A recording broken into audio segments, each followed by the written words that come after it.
This Plusable Talks episode is made possible by Cherry Media, Eiffel, Dreamplay Media, Paco Luca, Moda Media.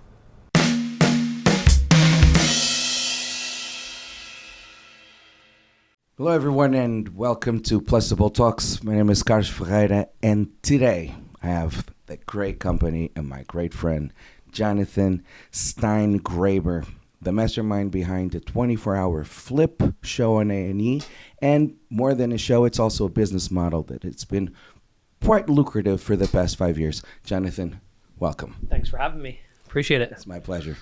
So congratulations on the show. Did you ever expect or imagine that you would have a show on TV like that? Based around a business model that you put together. No, I mean, I love the idea of being on national TV and just inspiring other people to use real estate as a vehicle to achieve financial independence. And, you know, I've spoken a lot. I've trained a lot on real estate investing, and I've trained other people to do it. But now they can see it on national TV. So not only is it, you know, educational, it's entertaining. So really excited about the opportunity to share with people what we do and how we do it. And I think it's going to change the real estate renovation game. You're definitely someone with a lot of weight in this real estate game. You're one of the most iconic figures, maybe even in the country. I wouldn't say that. Not yet. Let's Not do yet. it for the podcast purpose. Well, but at least you're pretty up there. This show on A&E just elevated took your credibility to another notch. Yeah. I mean, I don't know what the results of being on a national television show are, right? I've never been on one. So we'll see what happens. I think it's going to be good. I mean, yesterday we interviewed with Channel 12, and, you know, more people are getting to know it. Thanks to you guys. It's my pleasure, but it's also, yes, we're helping you with that, but there's definitely a great story. He takes no credit. But there's definitely a great story, and you guys are definitely an inspiration, and putting also New Jersey on the map, because normally when we see reality shows associated to our lovely New Jersey Garden State, it's normally it's like Jersey Shore and like crazy the Housewives. Yeah. Housewives. Yeah. You guys, it's still a light approach, but it's none of that like Guido crazy approach for no reason. I mean, So, look, I don't think the shows that are on TV are a good representative of, you know, New Jerseyans. I really don't. It's good for TV. I guess they get a lot of views. It's entertaining. It's dramatic. I think what we're doing is showing, you know, a real business, and it's a little bit different, right? Mm-hmm. And, you know, for us, you know, we're proud to represent Jersey. You know, this is where we were both born. This is where I grew up mostly. I grew up in South America as well. So it's fun to be able to represent Jersey. Yes, and you're talking about the entertainment value. One of the things that you also show and prove with this show on A&E with 24-hour flip is that you can have content on TV that it's quite entertaining, but it's also something that you can truly learn, and it's still relatable, and it's nothing that you have to truly be, you know, grimy. No. Or, you know, I mean, we're flipping a house, right? So if you compare our show to other house flipping shows, I feel like our show is a little bit different in the sense that it's very authentic, right? And that was the number one thing that was important to us when we, you know, decided to, you know, be on national TV. We said, if we're going to do this, we have to do it, you know, kind of our way, in the sense that you have to just like let us do our thing and you record what we do, rather than you telling us what to do and then, you know, we doing that. And I feel like that's a big difference. You know, it's TV, but it's true reality TV. It's raw. Yeah. I mean, it's, you know, unfortunately, you only get like 40 something minutes, right, in an hour episode. So you don't get to see the 24 hours, you know, but they're capturing the whole entire renovation, you know, in that 43 or 47 minutes, whatever they have. And that's very different than other shows, right? Because they're like trying to capture whatever they can over a 3 or 4 or 5 month period. And then they have to like piece it all together to, you know, present the episode. So it's just different. It's different. Like I even told the production company, like, let's do one live if we can. Like just let people tune in for 24 hours, right? 2 12-hour days. And like from 7 a.m. when we get there till 7 at night, just have the cameras rolling and let it be live. And they were like, well, we don't have that much time on A&E to be able to, you know, maybe on a website or something. But that's something to consider. You guys online, it would be something like the actual 12 hours. You can tune in when you want. Mm-hmm. So, but this is actually a model, a business model. It's not. It's interesting, and it's yes. There's a script. It's easy, and it's raw, and it's very real. But it's actually a business model. That's 5 years ago, we started doing flipping in 24 hours. You know, I've been flipping houses since 2007. I flipped my first house 2007, and you know, I think it was like 5 years ago now that we did our first 24-hour flip. And our first 24-hour flip was literally 24 hours. Like we started at 7 a.m., ended at 7 a.m. the next day. So like we went through the night. And, you know, that's when we were like, wait a second, we can do this. We're not going to do it through the night again, right? Let's just do it in 2 12-hour days. And it came from just being super frustrated with how we were doing renovations before. You know, and we just said, let's get better and better. And, you know, we would do it in shorter and shorter periods of time. And then we condensed it all the way down. And I know this might sound weird. It's probably not even good for me to say this, but I think it's, you know, somebody the other day was like, hey, I saw your show and I want to do it in 7 days. And I go, don't do it in 7 days. I go, do it in 2 days. I go, it's easier. And they were like, what do you mean? I was like, it's easier to do it in 2 days than it is 7 days. Because then you still have the same problem. Right? You have to coordinate everybody to come back and schedule them. And that's the problem with construction. You're trying to get on everybody's calendar. But 2 days they can set aside. Everybody can set aside 2 days. They're getting paid. Everybody's making money. All the contractors, they love it. They get paid in 2 days. But they're all there in those 2 days. It's hard to coordinate people when the electrician leaves and then the next guy needs to come in. And, you know, it's hard to do that. And then you have to wait on all of them to finish their other jobs to get to your job. And that's the difference, you know, with the 24-hour flip. You know, we've made it where we buy all the materials ahead of time. I do like an amazing scope of work. I'm so proud of my scope of works, right? Literally it's sequence every 15 minutes, what's being done and where in the house and exactly what. And obviously we leverage technology to do that. And when you do that, you're like, oh, okay, this all comes down to man hours. Right? Because if you think about a traditional renovation, have you ever renovated a house? No, you wouldn't like to see that. But, I would destroy the house. But anything, a kitchen, not you, but I mean like hired anybody to do it.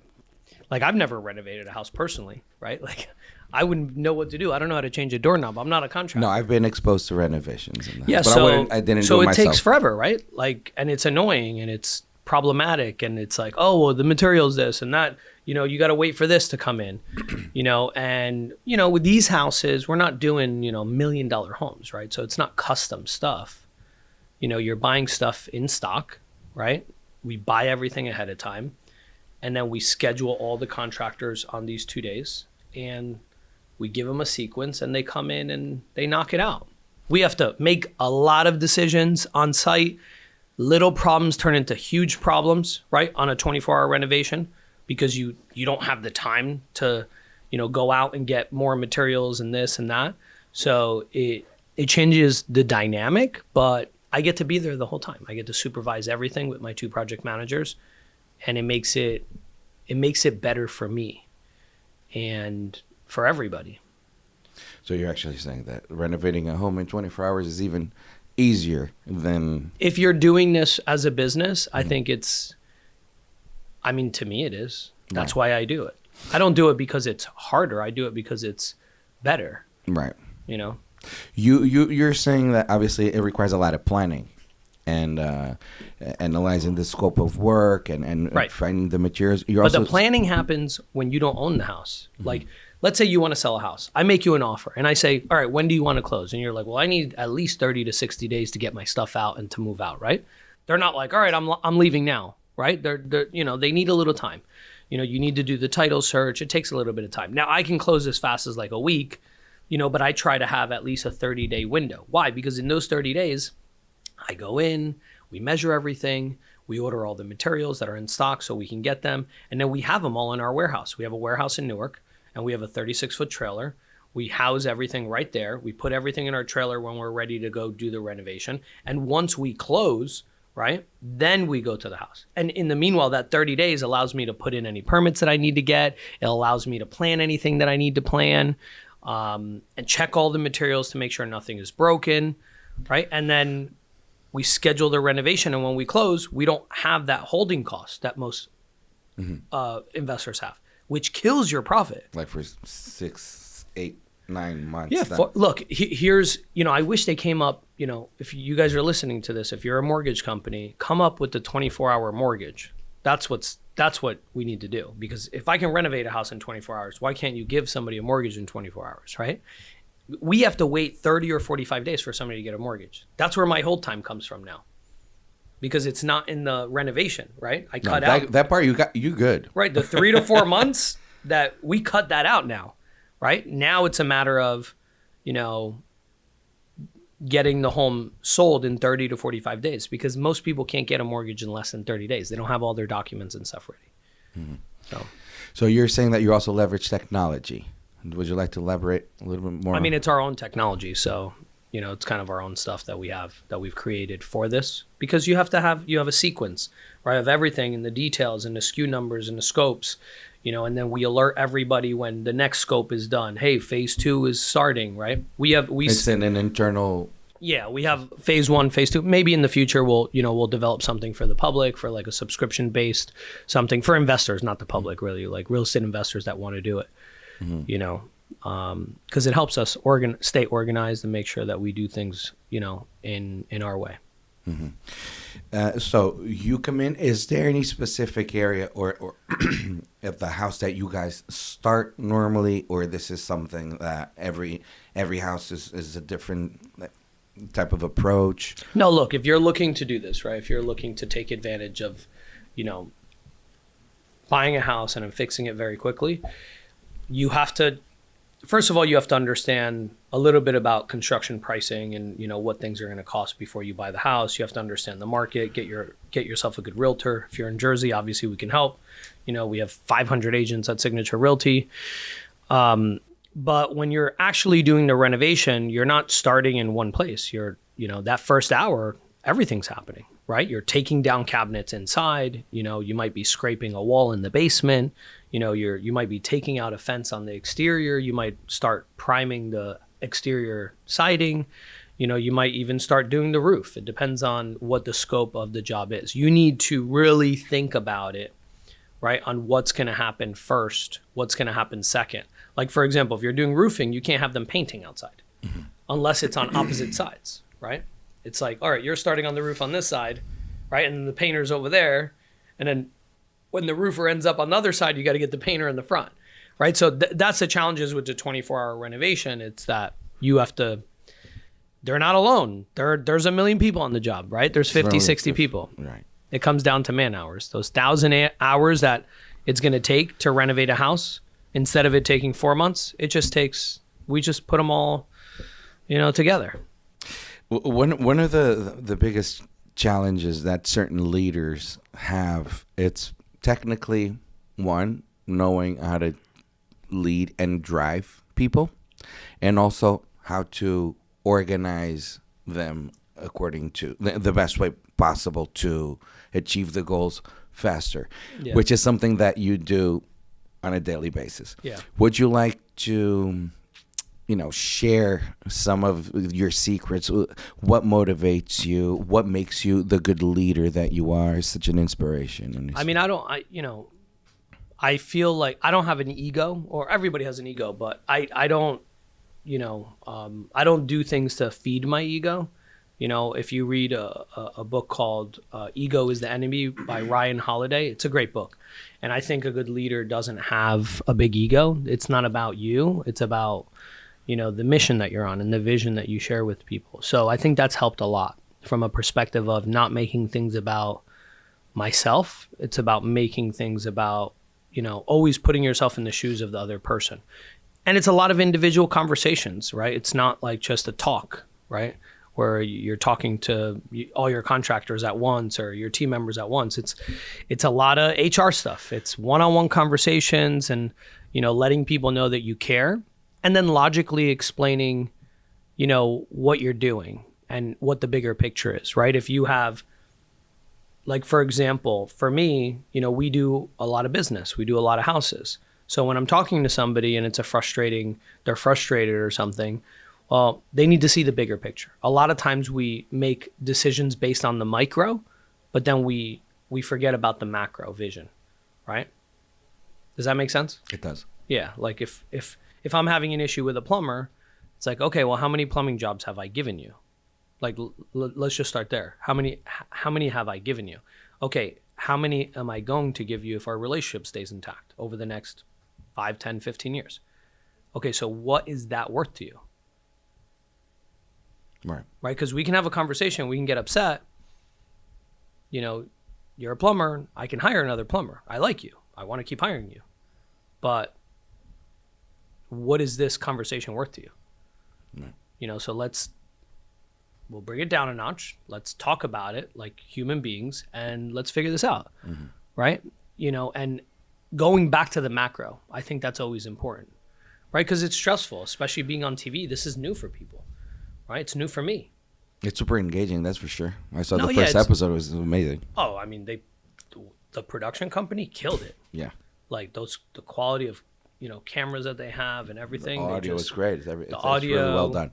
I mean, really well done. They did such a good job, just kind of adapting to our space. Like all they needed was a little tent in the back and they were just there. They put GoPros up everywhere. They had camera guys, and the audio guy just sneaks in. You can't even tell when they put the mic on you. It's crazy. Right. So they did an amazing job. They have real professionals.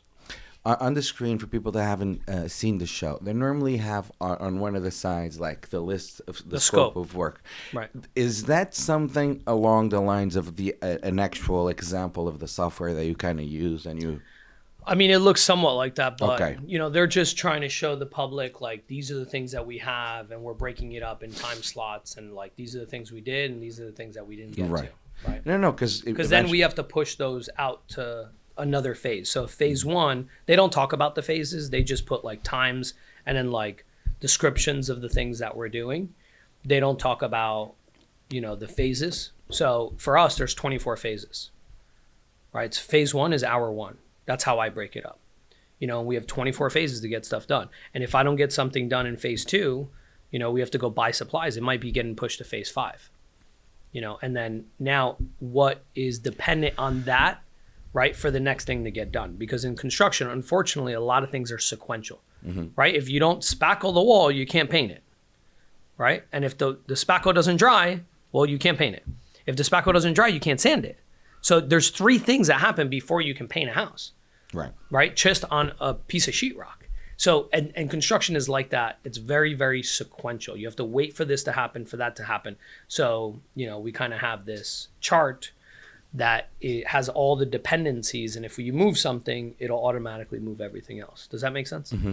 This is very orchestrated. So in this sense of like leading 50, 60 men, you're like a maestro of like, you do this, you do that. You have to. No, I mean, it's not like that though. It's not like that. It's, if you think about an orchestra, they're doing their thing, whatever.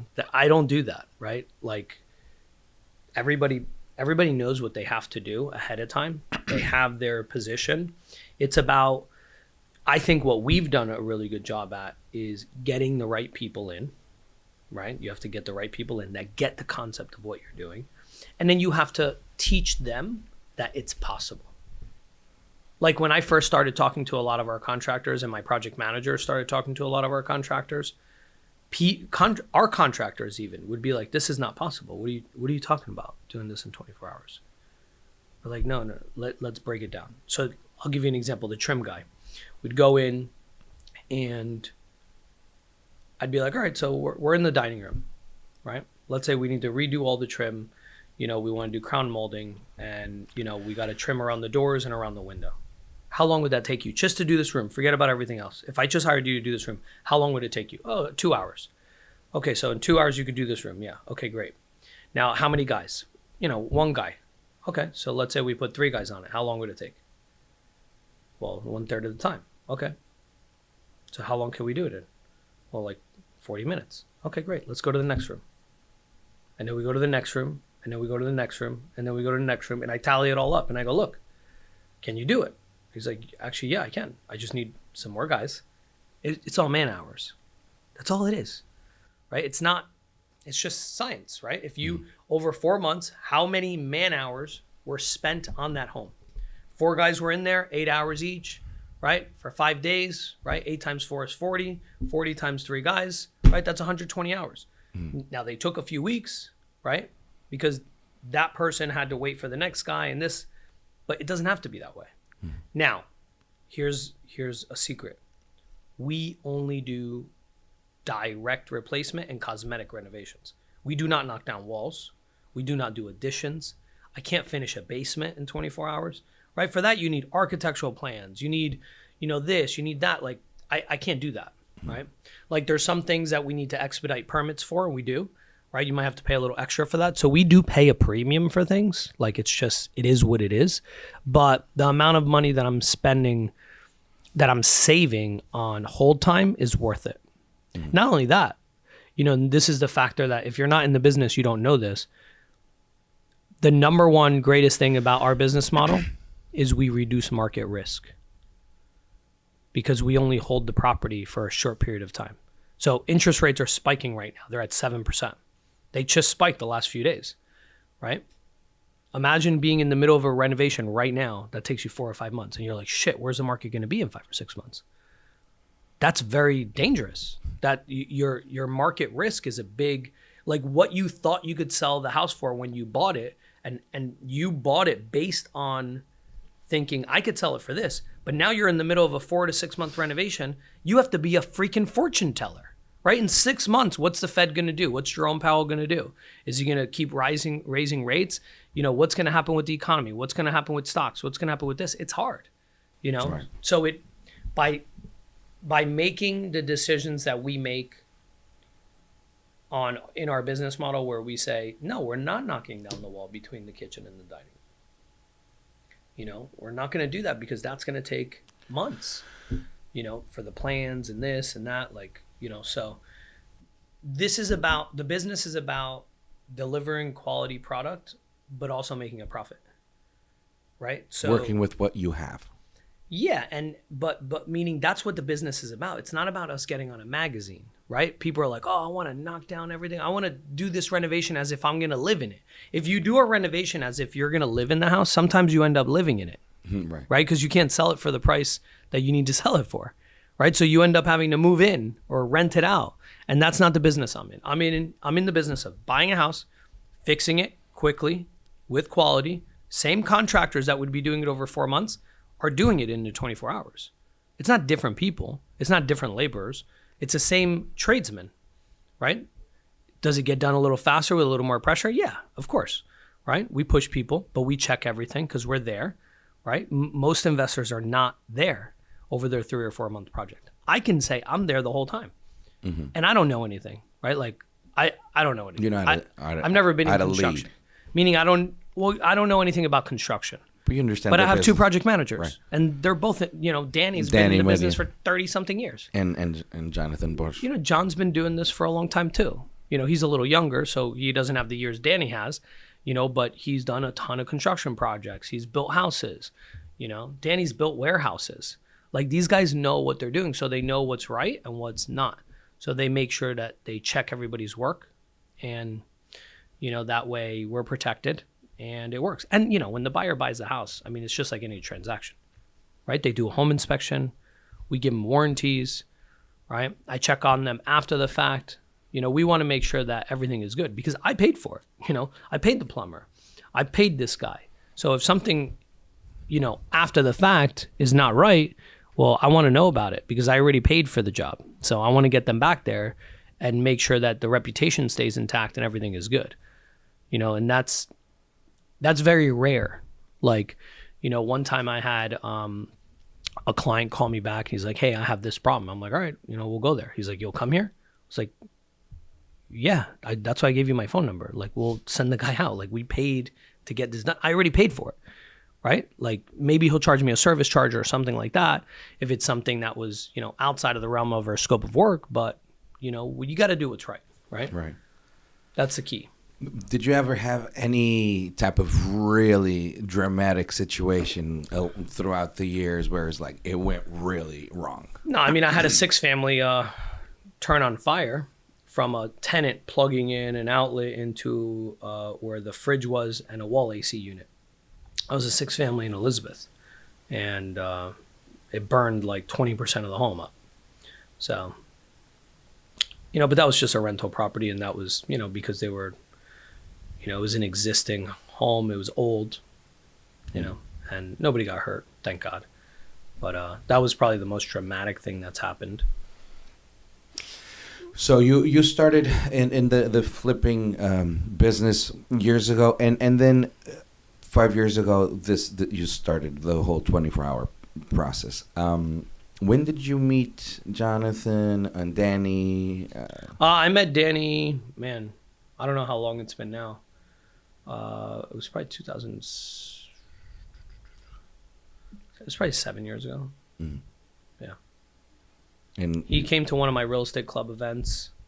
Oh, actually, no. I was on stage at somebody else's seminar, and they just had me come and do like a 40-minute talk. And I did the talk. He was there. Then he reached out after the fact. And then I said, hey, why don't you come to my real estate club event? Because we have the New Jersey Real Estate Social Network. We do live events for real estate investors in New Jersey. And he came to that. And he told me, he's like, you know, I have 35 years construction experience, this, that, the other. He goes, if you ever want to do something, let me know. And like I said, I don't know anything about construction. And at that time, it was like very good timing because I had a project manager at the time that it wasn't working out, right? Like it just wasn't working out. So I was like, hey, let's do a deal together. You know, I just got a lead for this deal in East Brunswick. Like, let's do it. And we did it. And I mean, that one took 3 months. You know, we weren't doing 24-hour flips. And I met John through the real estate brokerage. He got his real estate license. He was a contractor. He was a flipper, flipping houses on his own. And he's like, hey, if you ever need any construction, you know, I have a crew. You know, I have a lot of subs. Let me know. And I was like, okay, you know, let's give him a shot. And he's Brazilian. He's got a lot of Brazilian contractors, and he's got a lot of subs. And they do good work. So I was like, let's try, you know, renovating my basement, right, in my house. And he did an amazing job. And I was like, all right, you know, let's start. I guess it wasn't easy for him to deal with the boss wife. Yeah, Michelle changed things a lot. She always does when it comes to our renovations. We paint a wall, and she's like, I don't like the color. I'm like, we just painted the whole basement. She's like, I don't like it. Change it. I'm like, darn it. And they see that in the show, too. You know, when she comes like, I don't like, and you're always super patient.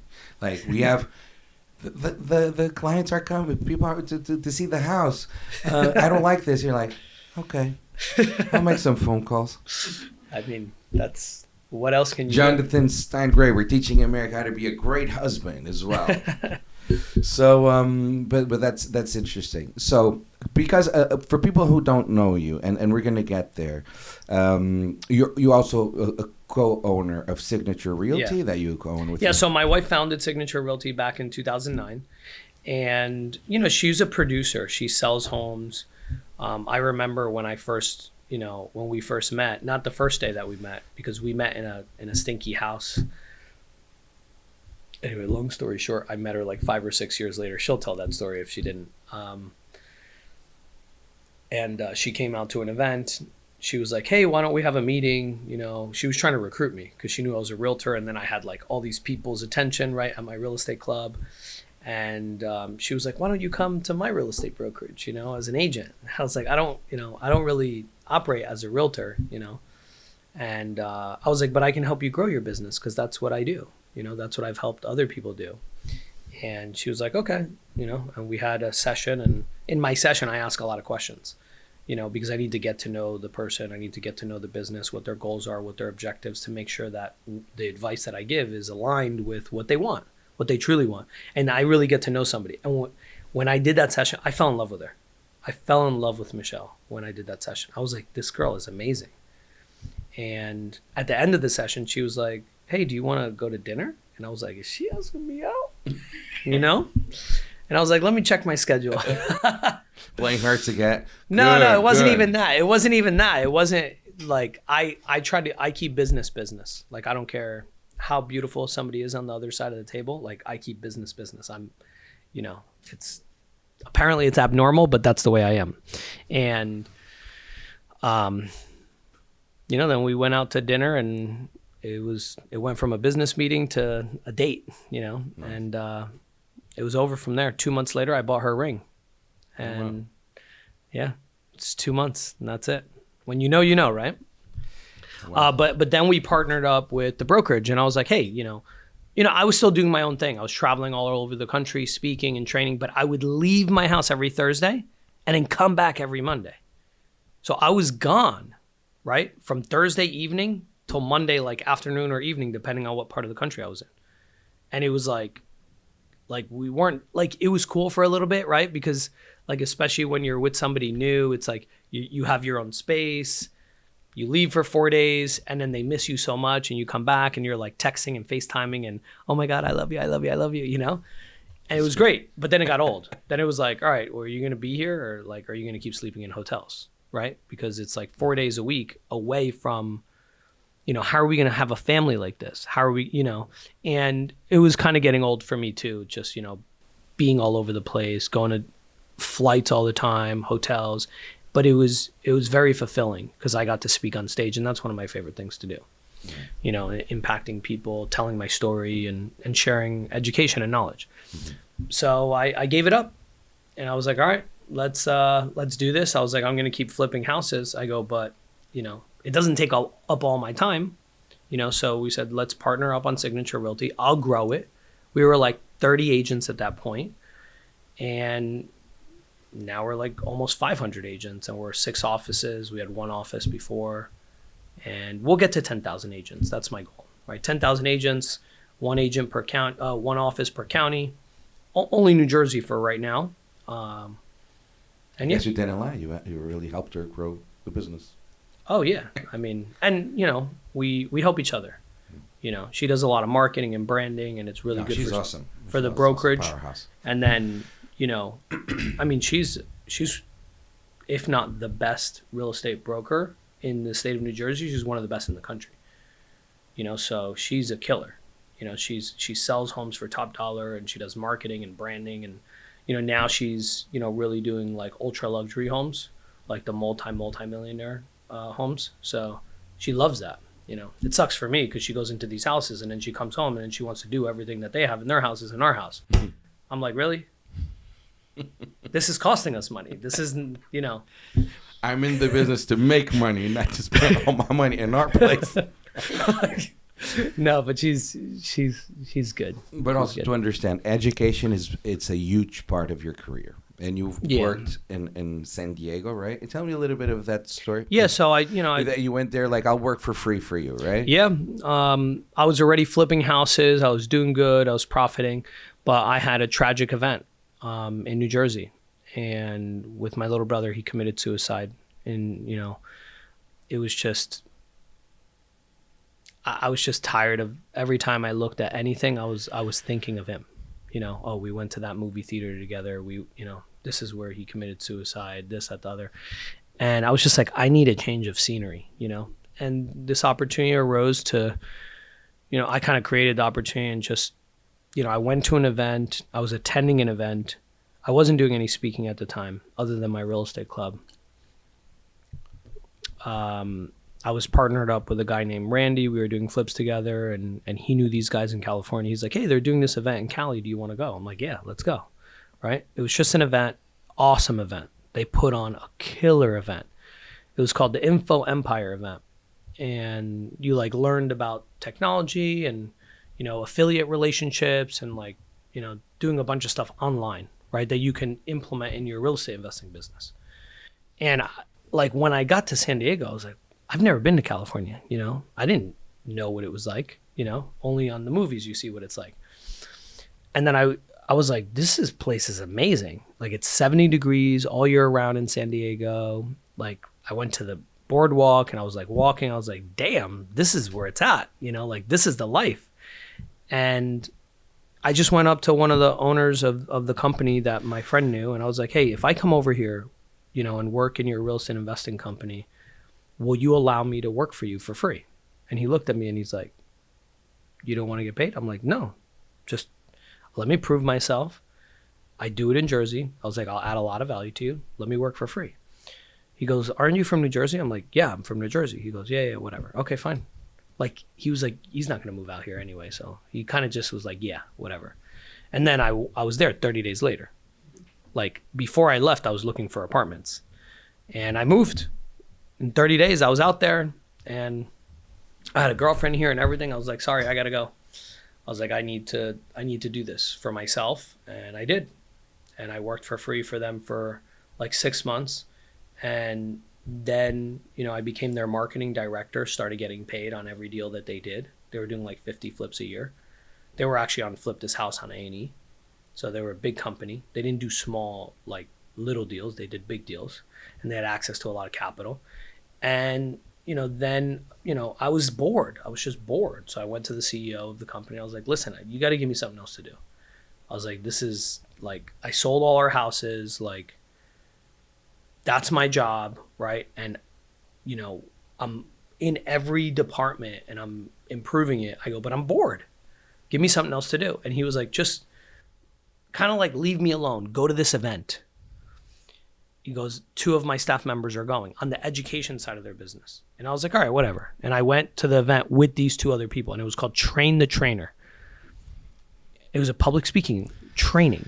And I went, and he paid $5,000 for me to go to it. I didn't even know, right? Just so he can get me off his back. He's like, leave me alone, kid, right? Here's $5,000. Leave me alone. And then when I came back from the event, he goes, do you know how much money this event was? And I go, no. He goes, it was $5,000. Plus I paid for your flight. Plus I paid for your hotel. He goes, so now I need to get a return on investment. I'm like, okay, what do you want me to do? He's like, train everybody in the company on what you learned at the event. He goes, you have 2 weeks. I go, okay. So I put together a presentation on everything that I learned at the event.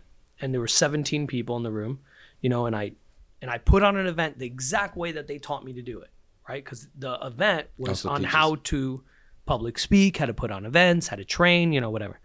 And I did it. And then when they were in the meeting too. They were in the event that I held for the company. Mm-hmm. And then when that finished, they're like, you did an amazing job. They're like, can you be our MC for our events? I'm like, all right, you know, I guess, like, whatever. Like, I've never done this before, but fine. And then all of a sudden something else happened. They got an event booked and they're like, we want you to go to Atlanta for 10 days. We have 3 events, 3 days each, and we want you to host it. And I'm like, okay, you know, fine. And I went to Atlanta, and the speaker that was there wasn't a lot of people at that event. And the speaker was all like bougie. And she was like, listen, there's like less than 200 people here. She goes, I'm not doing this. I'm like, what do you mean? She's like, you do the event. I'm like, what do you mean? Me do the event? I was like, I haven't done these events. She's like, figure it out. So like she did the first 2, and then I did the 3rd one, and we did really good. And then I came back, and I was like, all right, I love doing these events. These are great. And, you know, anyway, that turned into, you know, me being part of all their events around the country, and, you know, just teaching about real estate, and that's how it all happened. And you're already spoken over 40 states? I don't know how many states it is. I never kept count, but it's like we went all over the U.S., all the major cities in the U.S. Great experience, and Canada too. I've been to almost every province in Canada. When I was talking to your wife, she was like, you have no idea. My husband, she's always like, my husband is really brilliant. He's really smart. You don't know how smart, how brilliant he is. I call him my Tony Robbins. and the thing is, like, you do have depth to yourself, and you're sharing, and thank you for sharing this particularly traumatic incident in your life. But it gets, it's not only that you've dealt with even more. So like your father was also diagnosed with paranoid schizophrenia. Right. So tell us a little bit of that story so people also understand why do people really pay attention and learn so much from you? Because you're able to truly, and that's one of the things, many things that I admire about you. But what in particular is you're able to transform things that are very traumatic and very painful into something positive. So others learn from what you went through, put it into perspective, and then just overcome their own obstacles. Yeah. When I would do my training events on stage, one of the things that, we always did was say, okay, aside from real estate, what do we want people to get out of this, right? Aside from knowledge of real estate. And we wanted them to be, inspired and make a big impact and change in their own life. And when I would tell my personal story, which I'll share a little bit about, when I would tell my personal story and the lessons that I learned from my story, people reacted in a way where it was way more than just about making money, right? And getting involved in real estate, because of the lessons that I've shared. And due to that, I created a documentary, which you've seen. We can't release it yet because we're sending it out to, some of the major networks and the streamers to see if they pick it up. But to recap the story, and everybody's got a story. I share my story not because it's my story, but because of the lessons that I got out of it. So when I was a kid, at 10 years old, my dad murdered my mother. He stabbed her 12 times and he killed her. And he was having an episode. He was paranoid schizophrenic. I was a witness to that murder because I woke up and I was in the house and I ran to the kitchen and I saw him do it. And I tried to stop him and I couldn't. And, then my dad put us in a car, my two brothers and myself, and he drove us into a bridge. And he tried to kill us, including himself. It was like a murder-suicide type of thing. And it didn't work because we didn't die. He didn't die either. We were, a little bit beat up from the accident. My brother had a broken collarbone. I found out after a fractured spine. And it was like a hairline fracture. It wasn't that big of a deal, but it was a very traumatic experience to, witness my dad kill my mom. But from those experiences, I learned after a lot of, self-reflection and, kind of being a practical psychologist in my own life, that those traumatic events can kill you from having a good life, right? Because you put all these defense mechanisms up, all these walls up from allowing anybody else to come into your life. And I did that. As a teenager, I definitely did that. And then as a young adult, I did that, where I wouldn't let people come close to me because I was like, this person's going to betray me, just like my dad did. And my dad betrayed us in the biggest way possible, right? He killed my mom and then he tried to kill us. And he was my dad. He's not supposed to do that, right? He was supposed to protect us. And the exact opposite happened. And I didn't know that he was mentally ill. I had no idea that he was having an episode. I learned that years later when my little brother was diagnosed with paranoid schizophrenia. And my dad committed suicide in prison. And yeah, I've lost 75% of my direct family. I lost my mom, I lost my dad, and I've lost my little brother.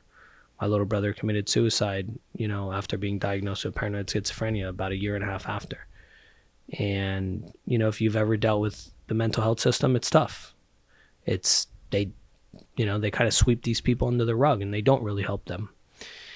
And it's a problem in the country and it affects everybody's life, like in the family and everybody. But what I got from these circumstances were that no matter what happens to you, that you can find the good in it.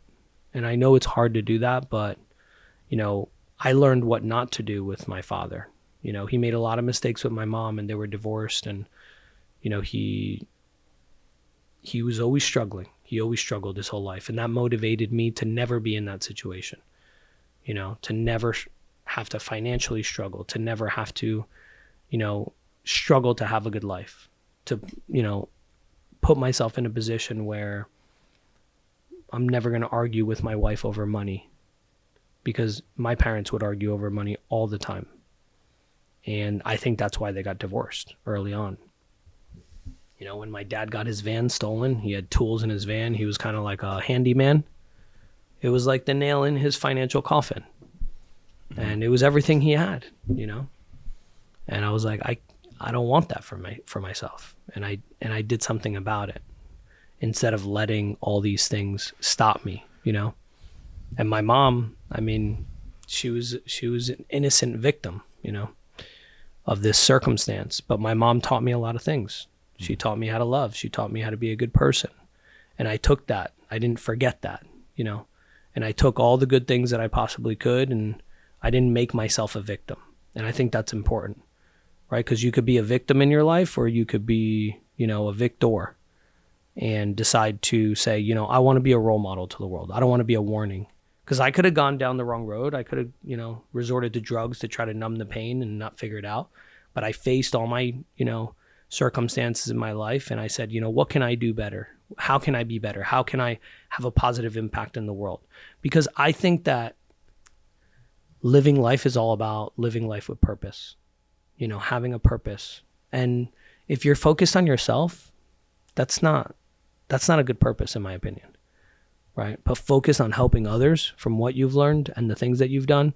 Like I've learned to forgive my father, you know, for what he did. And I think a lot of people need to come to terms with forgiveness. You know, I had to forgive myself. I tried to save my mom, and I couldn't save my mom, you know? I couldn't save my little brother. And I had to forgive myself for that. And, you know, if you beat yourself up your whole life, what good does that do for anybody, right? You can be an example to the world, right? If you want to, and if you try, and if you do it. So I've used real estate as my vehicle to financial independence, and I'm still building, you know. I wouldn't say I'm anywhere near where I want to be. But along the way on my journey to building a big business and a, you know, very successful business and life, I want to help others at least with what I can, with what I've learned, to share with them. And some of the biggest things that have helped me get to where I am are the personal things that I've learned, right? It's forgiveness, right? Because if you're beating yourself up, you're going to self-sabotage yourself, right? If you have hate in your heart for other people, it's going to be hard for you to become the best version of yourself, you know? And just being positive. I've always learned that it's smarter to be positive than it is to be negative. Literally, it's smarter to be positive than it is to be negative. Mm-hmm. It's easy to be negative. Right. It's easy to quit. That's the easy thing to do. I could have quit, and people would have been like, I get it. Look, I mean, his whole family's dead, you know, except for one person, my older brother. You know, I could have quit, but I was like, no, fuck that. I'm not going to quit. I'm going to be an example. I'm going to be the best version of myself that I can possibly be, and I'm going to make good decisions consistently. That's the big thing for me. It's like, always do the right thing. Do the best thing that you possibly can, you know, with the information that you have. Be a good person. Of course. Unfortunately, I don't think it was clear. Your dad ended up committing suicide as well when he was in prison. Mm-hmm. So overall, it was also a very lonely road for you, you know, and you didn't really have a reference, a mentor in that sense. You had to guide yourself through this lonely road. And, I mean, look, I had, you know, my aunt and uncle adopted me when I was 10 years old. That's my mom's brother. If it wasn't for that, I would have been in foster care, and who knows? You know, I've heard really horrible things about foster care. So I'm grateful to them so much. I mean, they must have made unbelievable sacrifices to take in 3 kids. Imagine that. 3 kids. Imagine if just from one day to another, you had a sister that passed away. She had 3 kids, and you were now responsible for taking those 3 kids into your home and paying for everything and dealing with the family dynamics. He had 2 of his own kids. It was, I mean, an immense sacrifice that he made. And he did it because it was the right thing. And he gave you guys love. Yeah, and he put us in a position to win in life, you know. And I have my best friend's parents, Terry and Rob. I mean, they took me in at 17 because I lived in South America with my grandma, you know, after my uncle. This is another thing. My uncle lost his job, you know, when I was 14 years old. Educated, went to university. The guy would design train stations. He's like a master planner, and he lost his job like that. People think that jobs are a security, and they're not. And, you know, he sat us down and he goes, you know, we're going to move to South America. You know, my mom was born in Uruguay. He was born in Uruguay. His wife was born in Uruguay. He's like, we're going to South America, you know, and I get it. And then you're already playing basketball. So how was that culture shock?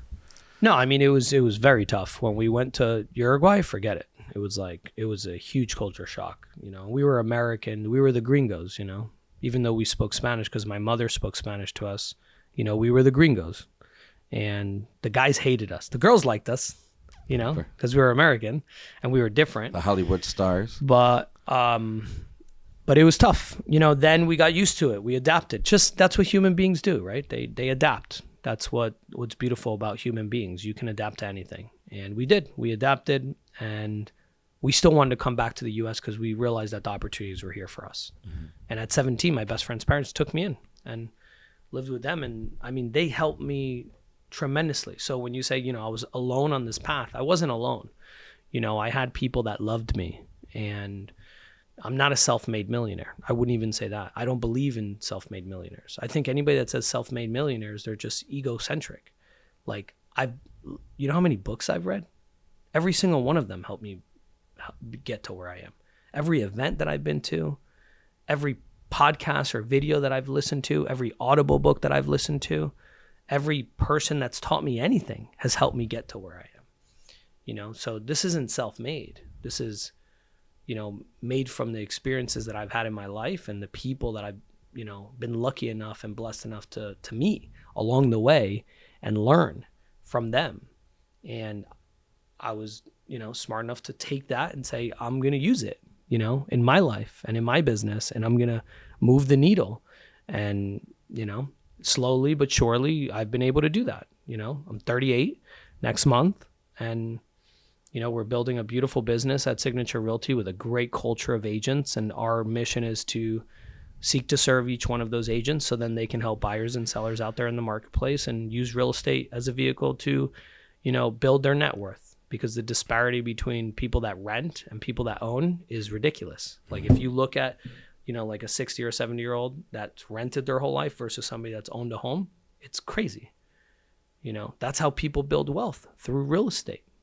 You know, through equity, through appreciation. Mm-hmm. You know, so we're big advocates for that. And, you know, you always have a mission and you push, and that gives you purpose. And when you have that purpose, it's easy to keep going. You know, it's easy to be positive. So if you're listening to this and you're like, I need a driving, motivating factor, look at yourself, say, what do you want to be in the world? What do you want to give to the world? And overcome your fears, you know? Because what's the alternative? Looking back 10, 20, 30 years from now and regretting it. And then you can't do shit about it. You know? So that's not a good alternative. You know, it's putting in the work now. Mm-hmm. I'm big in pain and pleasure, right? The pain of putting in the work now is less than the pain of regret later, period. Mm-hmm. You know? And having a balance, having a family, you can do it. There's 168 hours in a week. A lot of people use that excuse like, oh, I can't do this and do this and do that. I'll show you a million examples of people that are successful that have 3 kids. Right. And they have a successful marriage and they have a successful business. So why can't you do it? You can. Just stop telling yourself that story. Tell yourself the opposite story. Tell yourself the story that is going to motivate you to get to where you want to go. Because there's a million examples out there, if you look for them, that there's people that are successful. They're good people. They're not screwing people over in order to get to where they are. They're not stepping on people. They're doing it in a positive way, right? The media programs us to, you know, think of people that have a lot of money as bad people. And yeah, there's some of them, but there's also a lot of good people, right? That are successful financially and they give back to the world and they help so many people. In addition to the show, Signature Realty, you're also a speaker and you're also an author. Not yet. I'm an author, like, privately. Unpublished. Privately. Unpublished. Yeah, privately. I'm not done with my book yet. I mean, I have to give it a final edit. It's pretty much complete, but yeah, When can we expect a book from? I'm not sure. I don't want to commit to an exact date because I'm trying to line it up with the right timing, just like we did with a couple other things that we've done. So we're strategic in the decisions that we make, and that's one of them. Mm-hmm.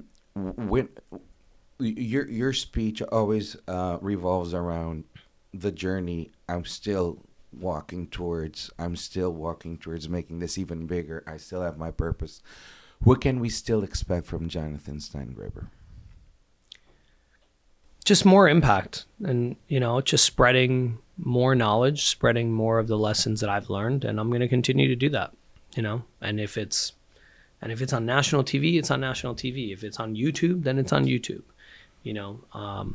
How it happens, it's not the most important thing to me. It's me just being able to share that, and it's simply because I've seen the reaction, that I've gotten, and it's positive, and it's good, and it's helped people, So I think a lot of people can relate to struggling as, either having traumatic events or whatever your story is, or looking at your life in a certain way because of the way you were brought up, and then having some sort of negative outlook on that.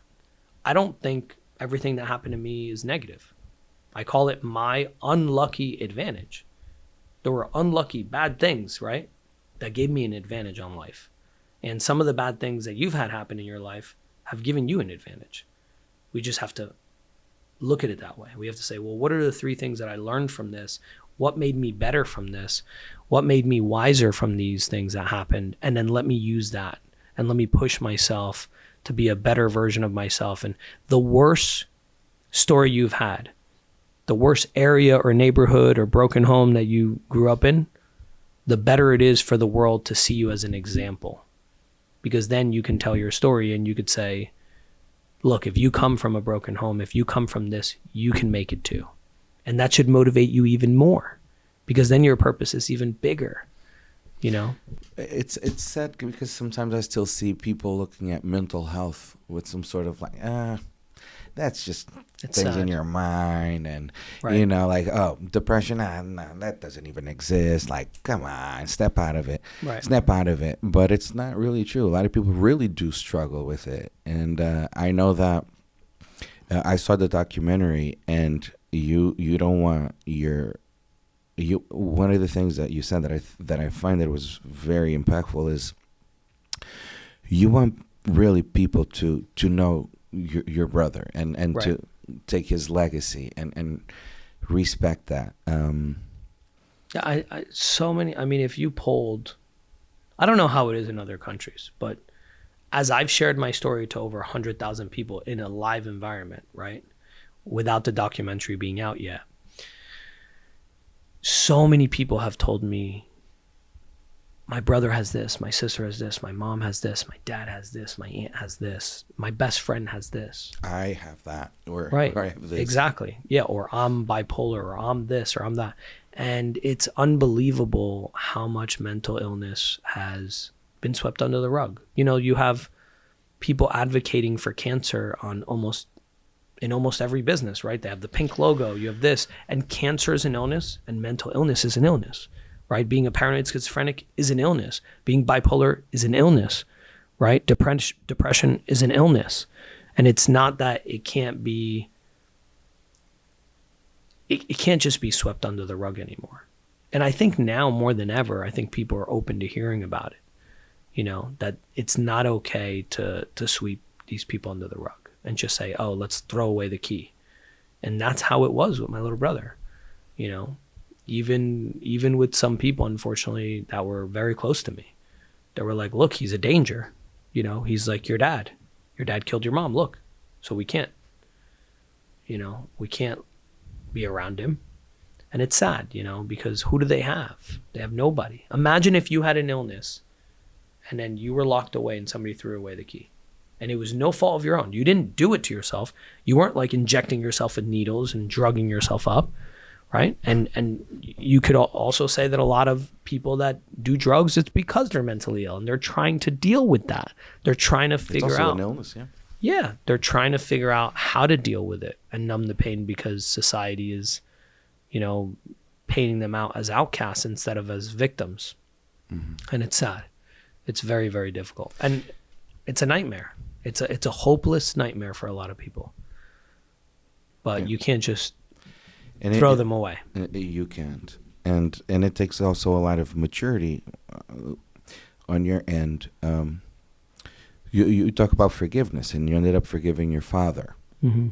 And you truly, you were able to separate the trauma from the illness in a way, or understand that one is the result of the other, and you understand that he didn't really do it it was just stronger than him. It was an episode, Yeah, I think anybody that goes through something traumatic in their life, the path to overcoming it is to logically give it a reason on why it happened. Because when emotions are high, intelligence is low.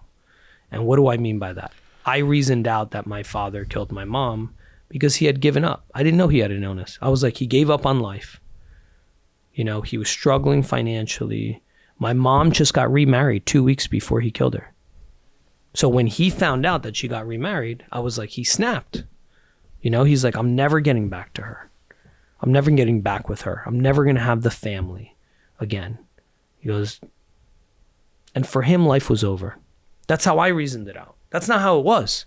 But as a kid, that's how I got through it. I gave the event a logical reason. So if you've been through something when you were a kid, for example, let's say you were abused, right? Why did that person abuse you? Is it because of the devil? What if you found out that their story was that they got abused for 20 fucking years? They were abused. That's what they knew. They grew up getting abused.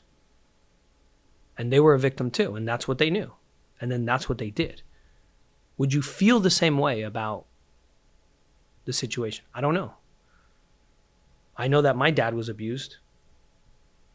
I know that his siblings were abused. He didn't grow up in a good household. He grew up in a very sick household.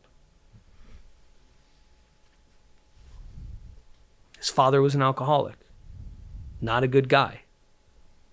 Now, what was his upbringing like? What was my father's upbringing look like?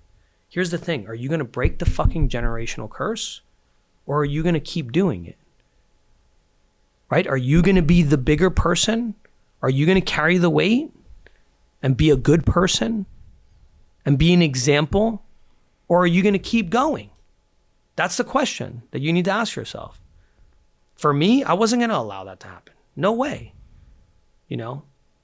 I'm not going to let it happen. It stops here. My daughter is going to have an amazing life. My wife is going to have an amazing husband. My employees, all the people that I work with, they're going to have a good leader. And that's the decision that you have to make. Who do you want to be to the world? Don't focus on you, like, what happened to me? I'm a victim. Who do you want to be? What do you want to give? What purpose are you going to have in your life that's going to be something that you're proud of, that everybody around you is proud of, that even if people don't know the things that you're doing or don't support the things that you're doing, it's fine. You have one life. That's it. Like, that's what it comes down to. The alternative is being, I feel sorry for myself. This happened to me. That's small. Be big. You can. Everybody can do it. And you can do it by attaching a logical reason to what happened to you, trying to separate that you're a victim from it, moving forward. And I'm not trying to, desensitize traumatic events. I'm sharing my experience on how I got through it and what I believe other people need to get through it and have as a psychology to push themselves to become the best version of themselves that they can be. Mm-hmm. Without suppressing it, right? Just of course. facing it, Facing it. right? Talking about it. Letting it out. And then talking about what good came from it. Mm-hmm. Like, how can I sit here and say that something good came from my little brother committing suicide? I'm a bad person, right?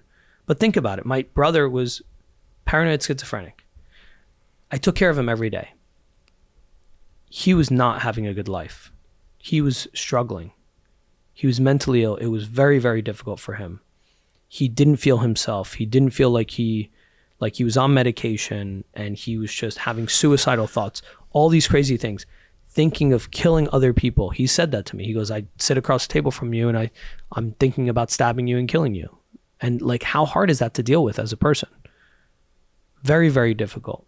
And my little brother committed suicide. And this sucks for me to say it, but it's the truth. When my little brother committed suicide, he gave me my life back. He gave me my life back. I was able to now move forward and do all the things that I'm doing. And I would give anything to have my little brother back. But I can't.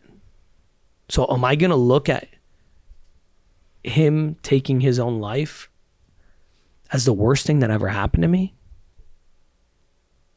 Or am I going to use that and say, I'm going to make my brother proud. I'm not going to let his life be in vain and what he did be in vain. Right? If we ever reunite, if you believe in heaven and he looks at me and he goes, I'm proud of you. That's important.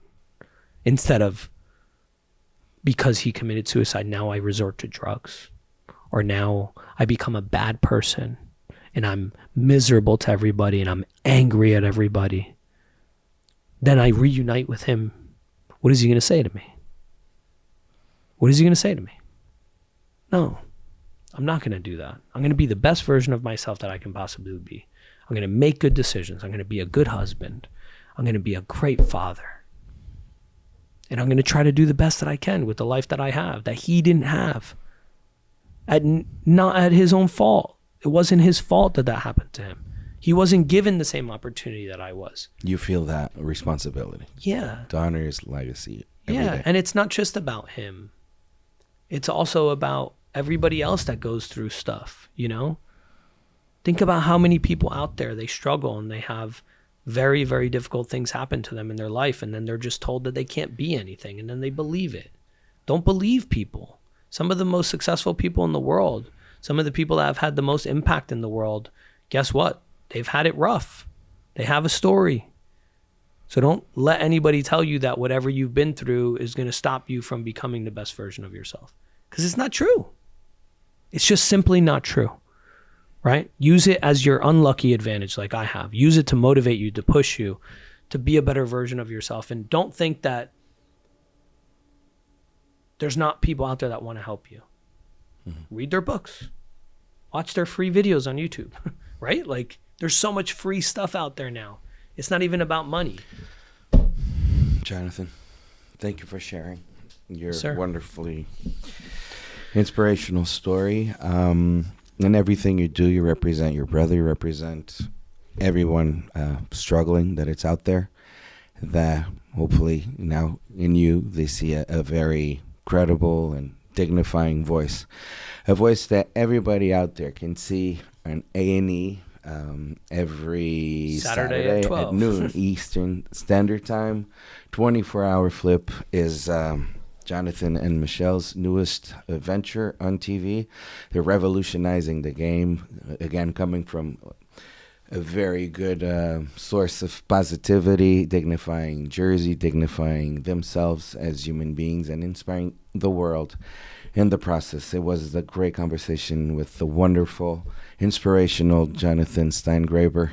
This was Plusable Talks. Please follow us at +_PR.